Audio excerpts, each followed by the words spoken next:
Good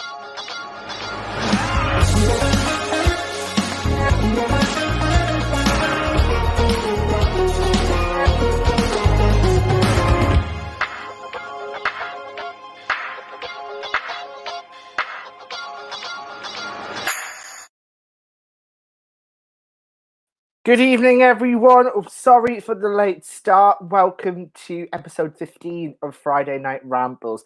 Now, while people are coming on, I have a little bit of news why we were late. We've been struggling to get David on this evening. A couple of tech issues have provided a couple of difficulties for David to get on.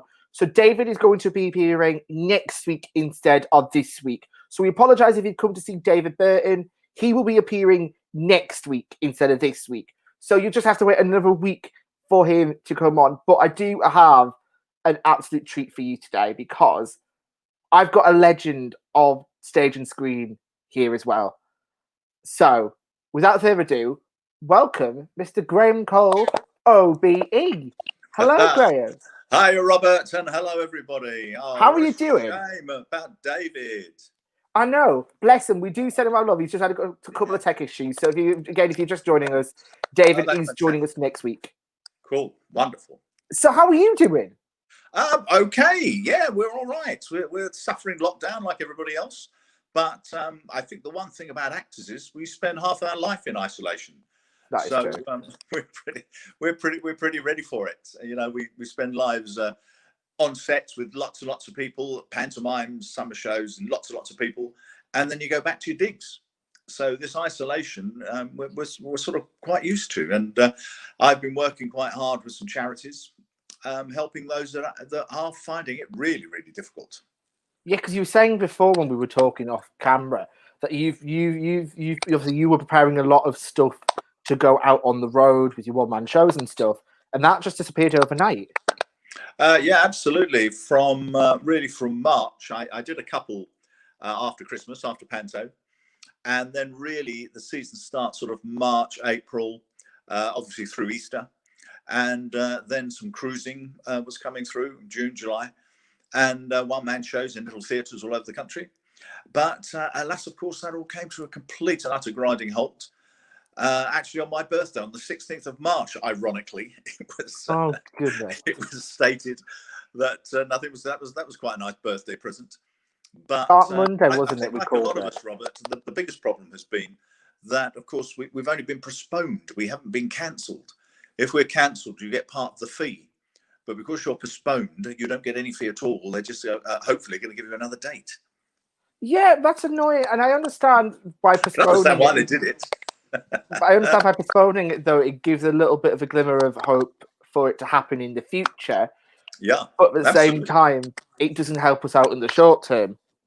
I think theatres, I've been part of a forum of about 30 theatres and talking to their managers and from giving them the artist sort of perspective. And it's been fascinating. And you just don't think that they've been shut for months. And you don't think about Legionnaire's disease and stuff like that they've got to worry about, you know, because the toilets haven't been worked and the air conditioning hasn't been worked.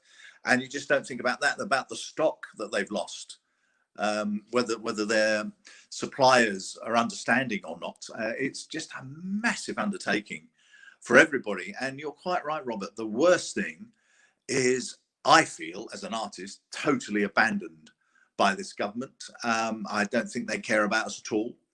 I've sent numerous emails on behalf of, been part of Equity, talking to them as well, to ministers, just saying to them, and what are you all doing to relax? You're turning to my industry, and my industry you have absolutely hung out to dry, which they have, unfortunately. Well, most of us can't claim anything, Robert, because, you know, like you, like me, we're self-employed. Yeah. So you can't really claim anything. Most, particularly the younger artists, won't have contracts that they can look back on so they can get a certain amount of money with all this furlough business. So most of us can't get anything at all. I was speaking to a guest we had on a couple of weeks ago, and she was saying within her company, because she was in the West End show at the time, that one of the couple of company members were only 19, so they had no tax records. Yeah, absolutely. Yeah. And again, bearing in mind, as I've always said, I toured with Gareth Gates and wonderful Anton Benson production of Robin Hood. People used to say to me, what was it? What was it like? And 22 hotel rooms is what it was like. And I think there's that whole thing, all of those kids that are in the West End, unless they're lucky enough to live in London, all had to come down and find digs and accommodation. And probably most of those landlords wanted paying irrespective of whether they were there or not.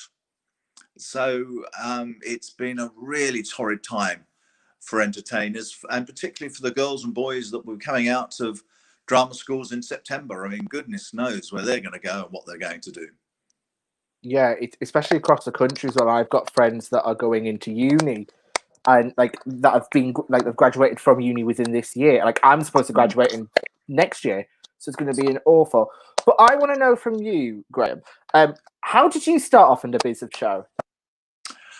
I actually, and the only reason I've got my glasses on is that because we're on my tiny little mobile, I've got little messages coming through underneath because I've got a really fantastic fan club. So I'm getting an idea of whether I'm doing good, bad, or indifferent, or whether I should just stop now. I was like a lot of you because we met in the Panto Academy, so I know a little bit about your background too. I was 8 when I knew that's what I wanted to do. I used to go to a thing called Saturday morning cinema, and for sixpence, you can look that up, Google it. For sixpence, you could go to see a movie, a B movie, an A movie, get a drink and a bottle of and a popcorn or something like that for a very little money, and it was packed every Saturday morning. It was absolutely Saturday morning cinema was a very must, and I used to look at John Wayne, Humphrey Bogart, great movies.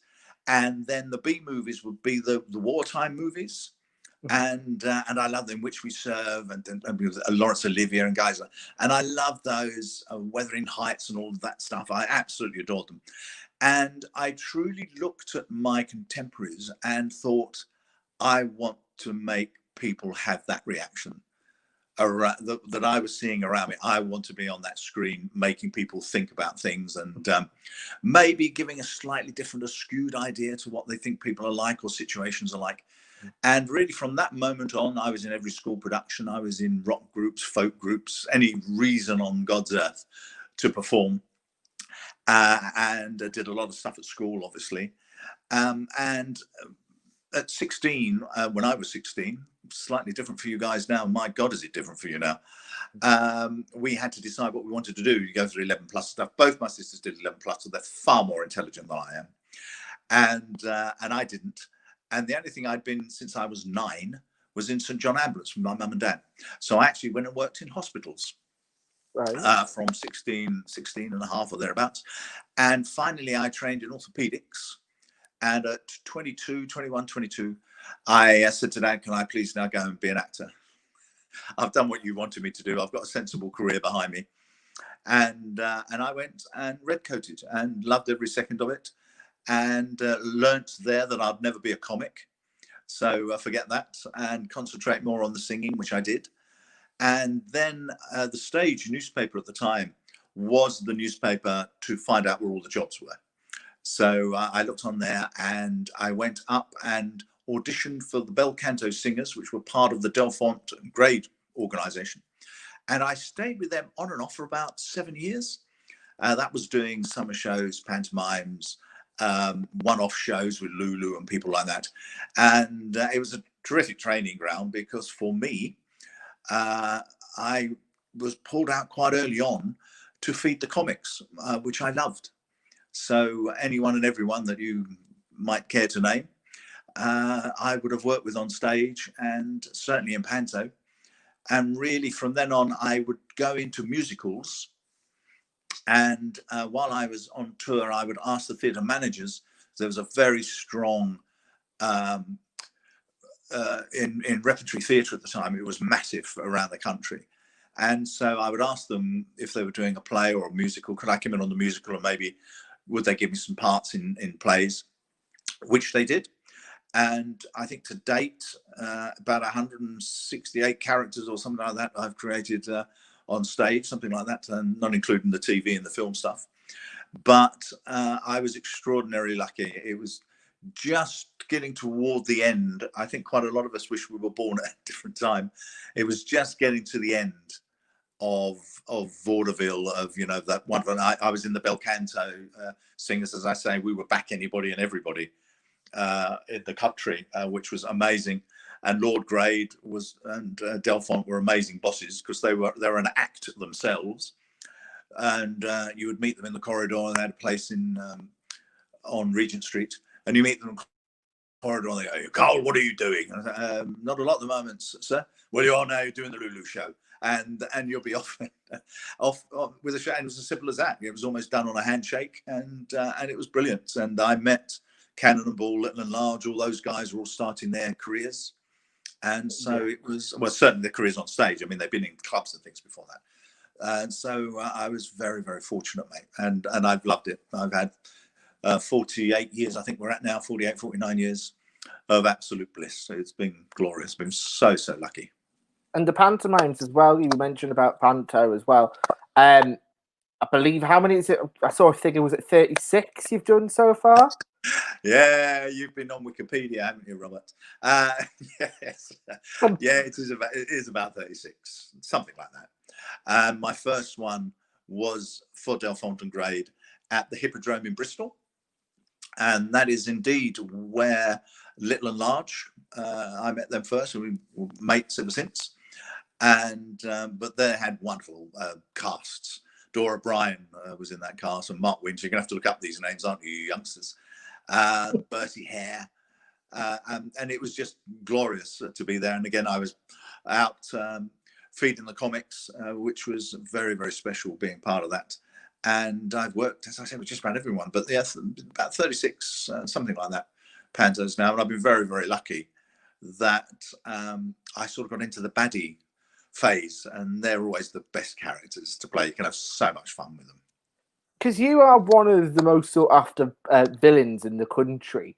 Because when you think of people like that play villain, you are definitely in like what we call the top pick of villains.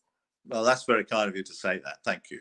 And of course, one of the reasons that works is because I played Tony Stamp on the bill so long, and he was a bit of a grumpy old thingy bob, but he's quite a nice bloke. And the fun then is, you know, we act to play characters. We don't act to play ourselves. And one of the things that I love is that quite a lot of the mums and the grannies and the aunties come along to see Tony Stamp. And what they get, of course, is me as flesh creep in black leather and a whip. And and shouting at them, basically. But it's wonderful because it's fantastic. They don't expect you to be like that, you know. And the songs are always there for me, of course, and wonderful baddie songs. So yeah, and they're the best. I mean, get the kids screaming at you. I won't mention names, but I've worked on stage with people that then I've come off in the wings, and they go, "For goodness sake, do you have to get them into that state? They're screaming their heads off." You go, "Yeah, that is my job," basically.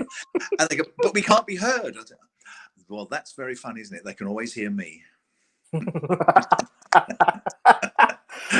And in recent years, I know you've done some of the biggest pantos in the country in recent years. A couple of years ago, I know you did Wolverhampton, which is again one of the biggest theatres in the country, Sure.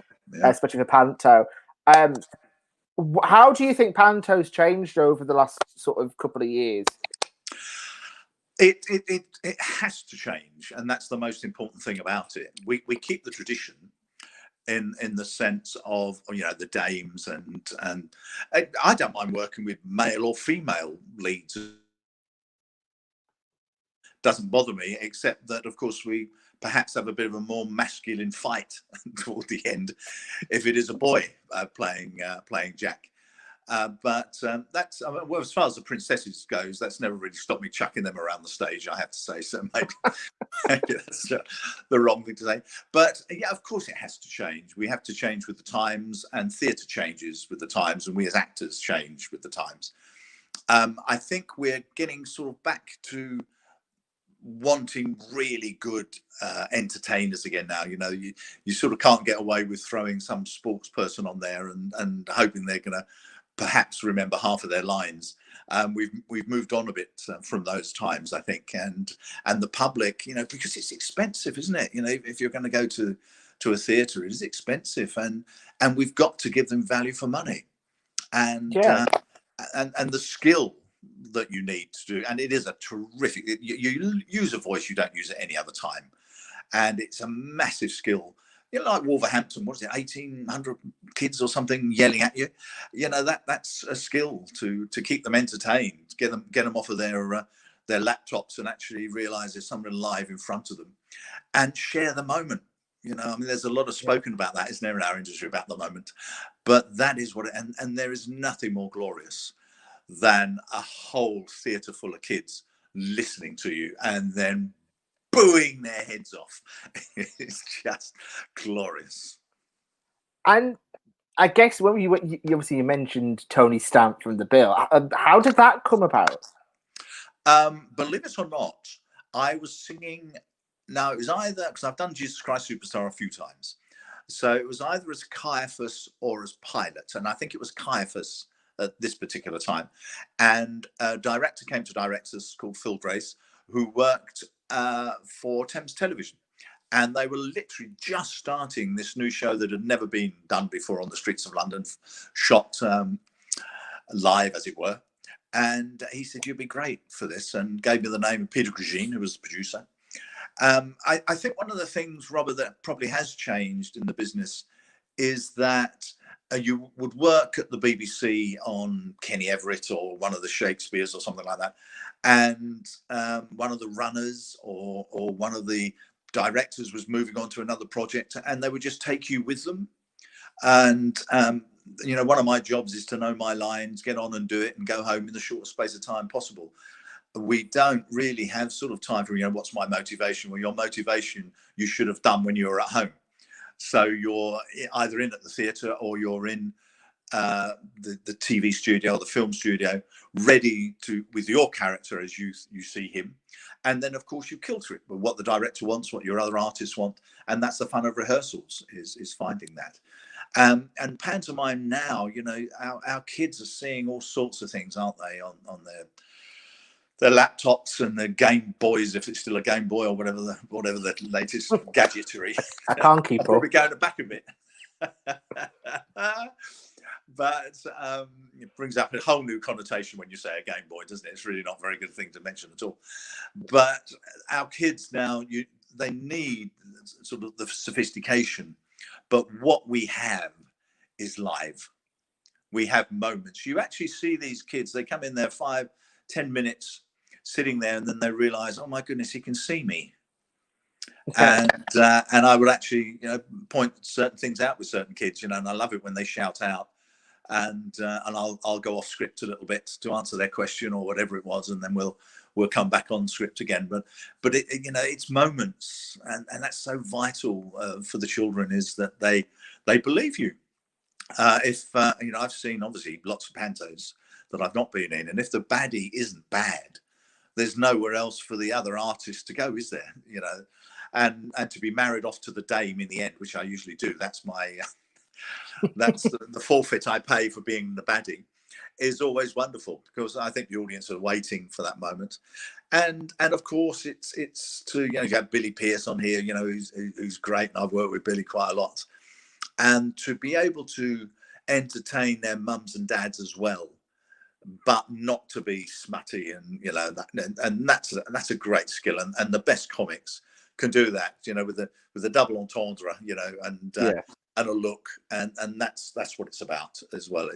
You've got to entertain everybody, and as I say, it's not cheap to go. You know, I've done 12 musicals in the West End or something like that, and you see the dads and the husbands not wanting to go to a musical, but by the end of 2.5 hours, we've got them, because, you know, yes, we've got the dancing girls and great singers, but it's something that perhaps they've never experienced before. You know, you come in, you listen to the orchestra tuning up. That's what we all love backstage, isn't it, Robert? You know, you hear that, you hear the murmur of the audiences coming in, you hear little snippets of conversation as they pass the floor mics, and then you go for it, you know, and to work with a 22-piece orchestra and a great script and really good cast.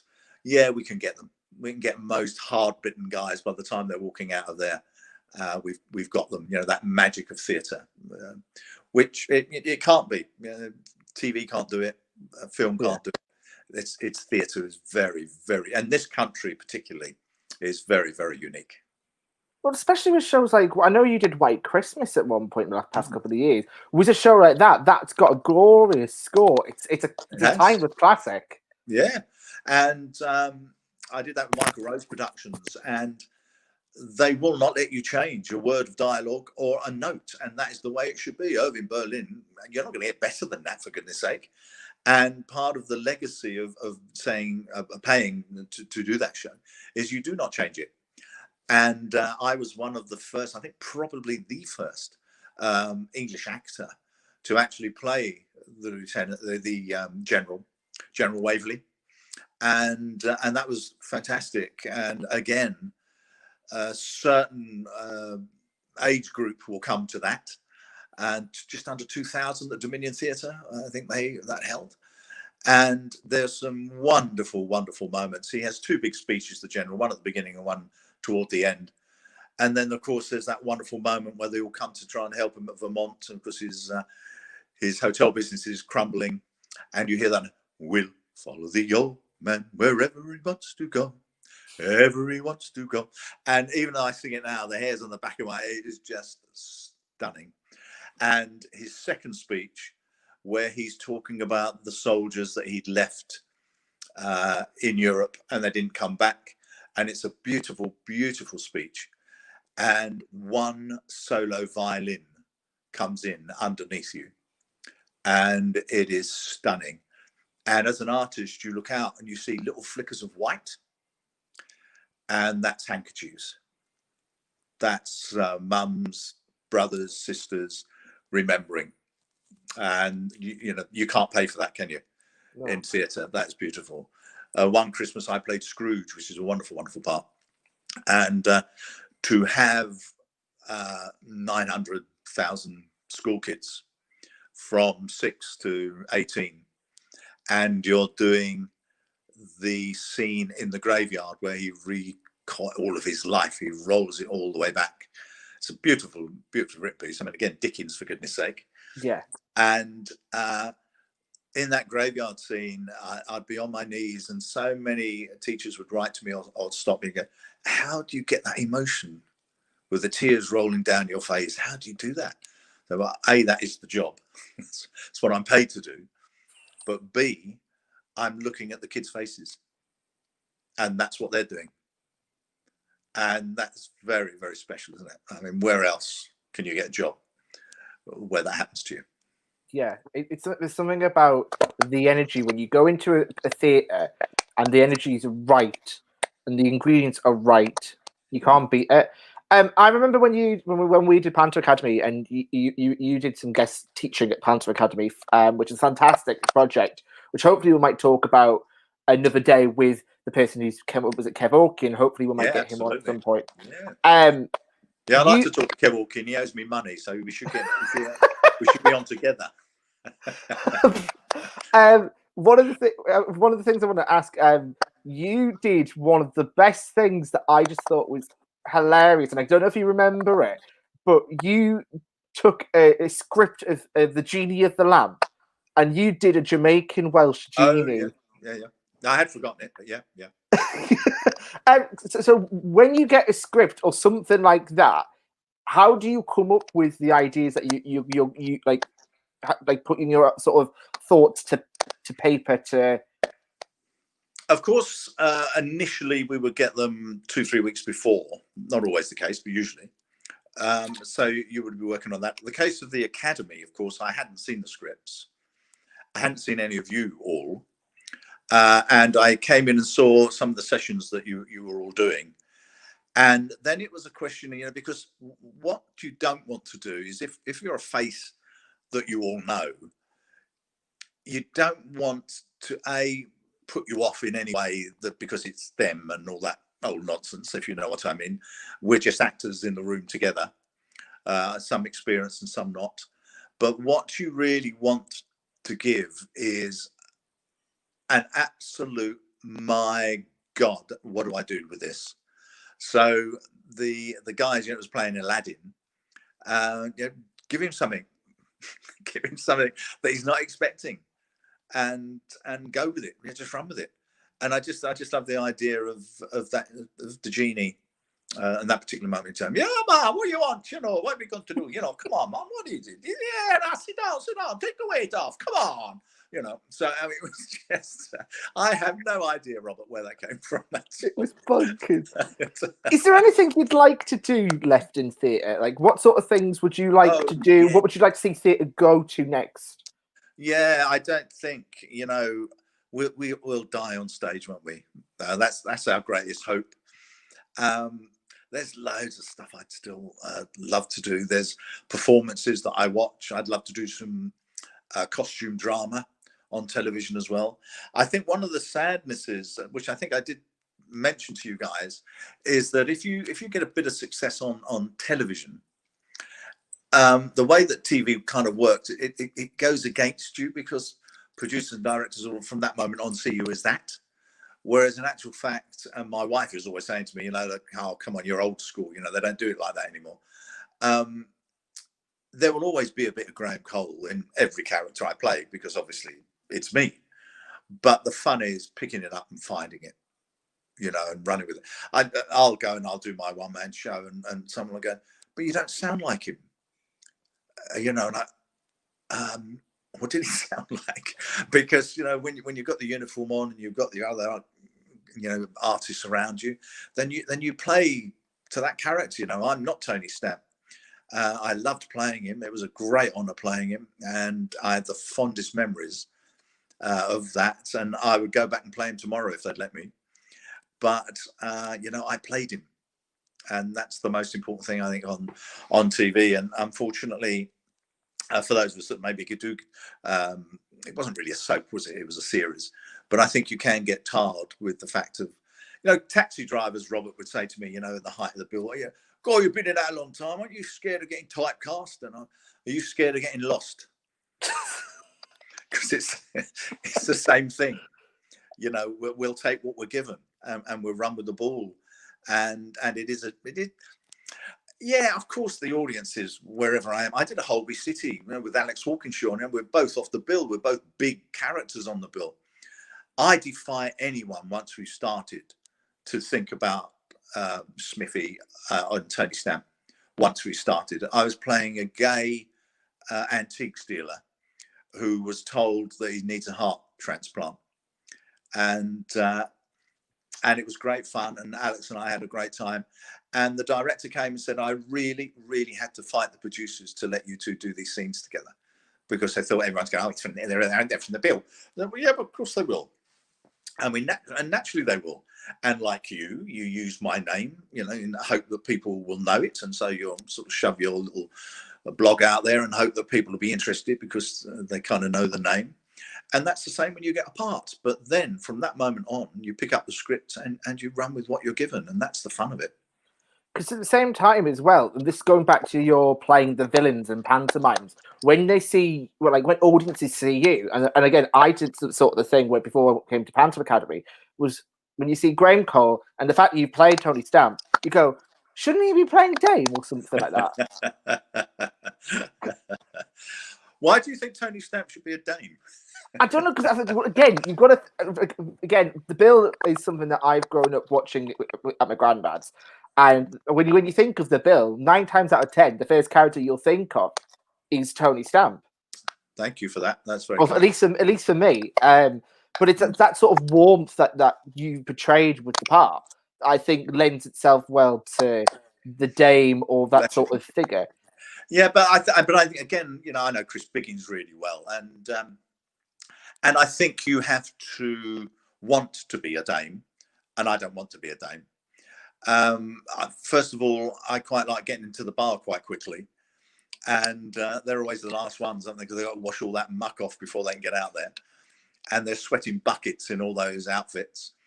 I had to play Dame, believe it or not, in the bill for an episode. Right. No, it's not a character that I might be tempted if it was an ugly sister, perhaps, depending on who the sister was going to be. That might be fun, but not really. And George Lacey, you should look him up, was my first Dame all those years back at the Hippodrome in Bristol. and he was every dame's dame. And I don't think I'll do a very good job as a dame. You know, I've worked with great people. You know, Ian Mowatt's a great dame. You know, the names that come into my head that I've worked with. You really talk about Richard Gauntlet, don't you? You know, you've had Richard on. He's a fantastic dame. You know, I've worked with him at Norwich a couple of times, and he's brilliant. He's absolutely brilliant. Him and Andre Vincent, when they were together, he was the comic that year. My goodness me, did they batter me as Tony Stamp every time I was on, and I was trying my best to be as, I don't know, I honestly can't remember which of the Pantos we did together. Abanazar's my favourite.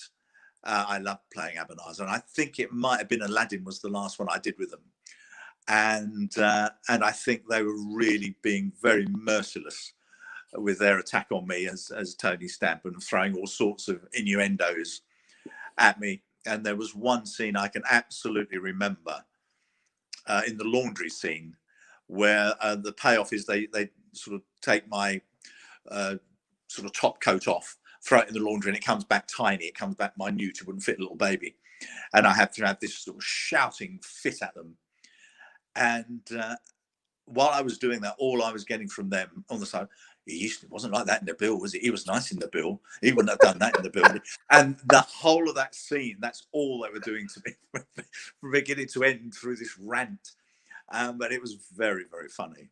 And bless them for that. So no, I've never really thought that. And I've, I want to be, you know, I've seen one or two people play villain, and you know, just not quite. You know, if you want to be liked, don't be a villain.